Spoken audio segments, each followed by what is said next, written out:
सोनी इस कदर खूबसूरत थी कि उसके हुस्न का शहरा दूर दराज के इलाकों तक फैला हुआ था। महीनवाल का असल नाम इज्जत बेग था। उसका ताल्लुक बुखारा से बताया गया है। बुखारा के एक मालदार तरीन कारोबारी शख्सियत का बेटा इज्जत बेग तिजारत की गर्ज से गुजरात आया और कारोबार की गर्ज से वहीं मुकीम हो गया। एक रोज इज्जत बेग बर्तन खरीदने की गर्ज से अब्दुल्ला कम्हार के घर पहुंचा तो उसकी नजर वहां मौजूद सोनी और सोनी की नजरें इज्जत बेग पर पड़ी तो दोनों पर सख्ता तारी हो गया और दोनों एक दूसरे की मोहब्बत में गिरफ्तार हो गए। इसके बाद से इज्जत बेग हर रोज बर्तन खरीदने के बहाने सोनी के घर जाता है और ना सिर्फ ढेर सारे बर्तन वहां से खरीद कर ले जाता है बल्कि मजीद बर्तनों का ऑर्डर भी दे आता। रफ्ता रफ्ता इज्जत बेग अपने कारोबार से लाताल्लुक होता गया और उसकी दुनिया सिर्फ सोनी की मोहब्बत तक महदूद हो गई। कारोबार तबाह होने के बाद इज्जत बेग बिल्कुल कलाश हो गया। बुखारा वापस जाने का तसव्वुर भी नहीं कर सकता था। एक रोज वो सोनी के बाप अब्दुल्ला के पास आया और उससे दरखास्त की कि वो उसे अपने पास मुलाजिम रख ले।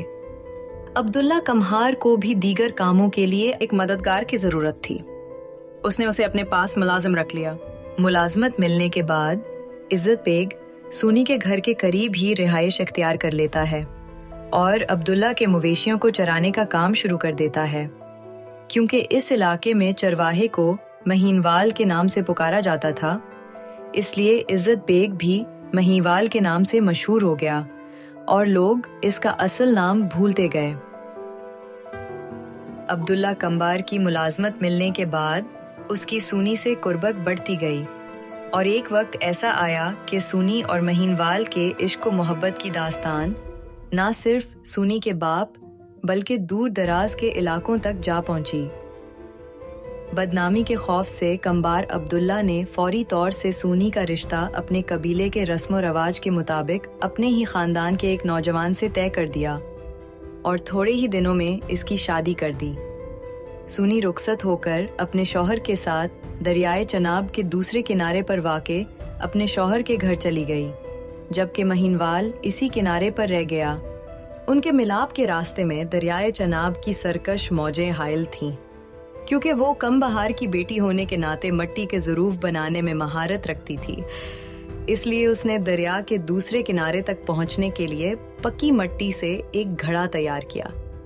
उसके बाद वो रोजाना रात की तारीकी में अपने महबूब महीनवाल से मिलने घड़े की मदद से तैर कर दरिया के पार पहुंच जाती और वो दोनों सुबह की सफेदी फैलने तक एक दूसरे की मोहब्बत में खोए रहते।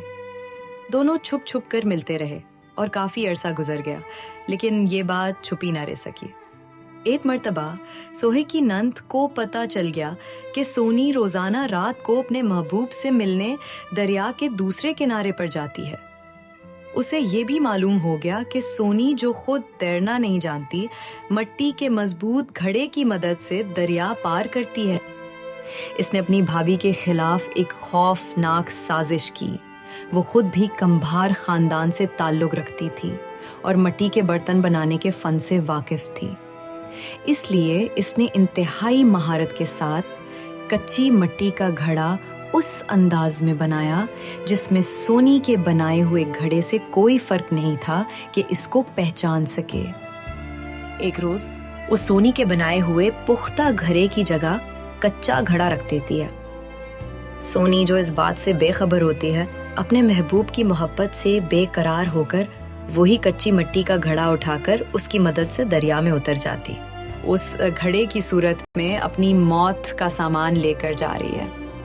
पानी में उतरने के बाद कच्ची मट्टी से बने घड़े की मट्टी घुलने लगती है और दरिया के ऐन बीच में पहुंचकर घड़ा बिल्कुल पिघल जाता है, जिसके साथ ही सोनी भी डूबने लगती है। मौत के खौफ से सोनी बेख्तियार महीनवाल को पुकारती है। महीनवाल, जो दरिया के दूसरे किनारे पे सोनी के आने का इंतजार कर रहा होता है, उसकी चीखें सुनकर उसे बचाने के लिए दरिया में छलांग लगा देता है, लेकिन बदकिस्मती से उसे भी तैरना नहीं आता था, इसलिए सोनी के साथ वो भी डूब जाता है। दोनों सच्चे आशिकों की पाकीज़ा मोहब्बत तारीख के सफ़हात में हमेशा के लिए अमर हो जाती है।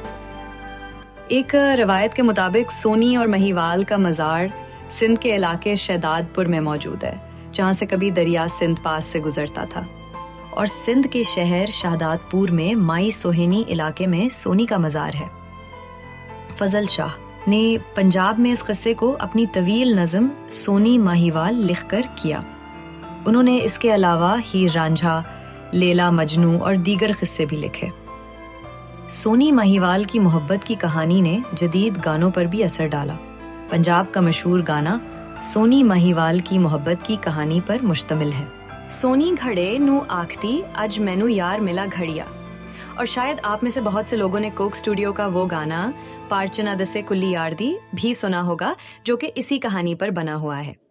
اگر آپ مزید اس طرح کی دلچسپ کہانی اور ناول سننا چاہتے ہیں تو ہمارے چینل کو سبسکرائب کریں۔